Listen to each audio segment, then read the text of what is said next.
He is the Pakistani Ambassador to the United States. He joins me live from Washington. Ambassador, great to have you here with us on TRT World. So, in his address on Monday, Prime Minister Modi stated that India has paused rather than suspended its military operation against Pakistan. And I believe that distinction raises serious questions about India's long-term commitment to the ceasefire. So, tell me, how concerned are you that fighting could resume in the coming days?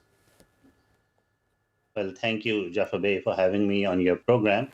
Let me start by reminding your viewers that it all started on the 22nd of April when, following an incident, an attack in the Indian illegally occupied Jammu and Kashmir, Pahalgam, India started a campaign of warmongering and jingoism. Pakistan kept warning that it should not be so, and we kept seeking evidence, and that evidence, even in the wake of this ceasefire, is yet to be provided to Pakistan or to the international community.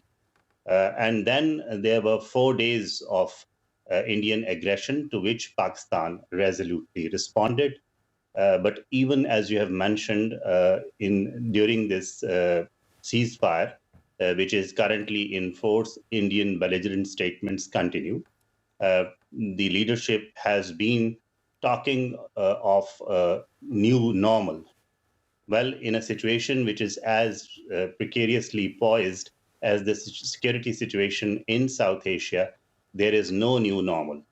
Actually, any reference to a new normal in itself abnormal, and it should not be mentioned, because we believe in the interest of 1.6 billion peoples of the two countries.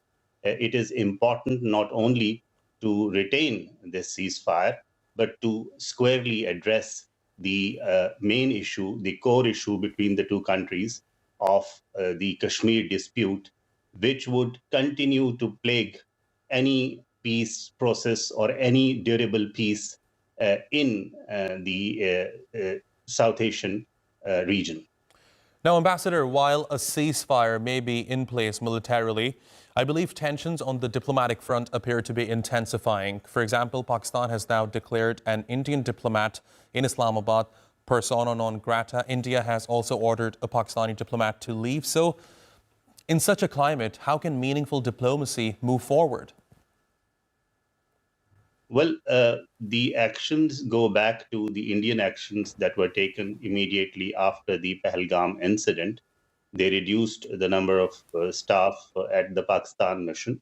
And Pakistan has all along been saying that there will be a tit-for-tat response, and we will continue to exercise our right to self-defense, and will respond to any provocation, whether it is on the military front or on the diplomatic front. But actually, we believe that peace is in the interest of everybody in the region, and we continue to strive and stand for peace. But if there are provocations, if there are certain degrees of adventurism, actually misadventurism, as the events over 7th to 10th of May proved, and if there is a pointless bravado that is still exercised, we will respond, and we will respond resolutely. Now, Ambassador, I want to talk about President Donald Trump. Now, President Donald Trump has once again claimed that he used trade as leverage to convince both India and Pakistan to agree to a ceasefire. You are the Pakistani ambassador to the United States. Tell me, to what extent was trade actually used as a tool to influence Pakistan's decision-making? And has Pakistan received any trade concessions or incentives in exchange for agreeing to the ceasefire?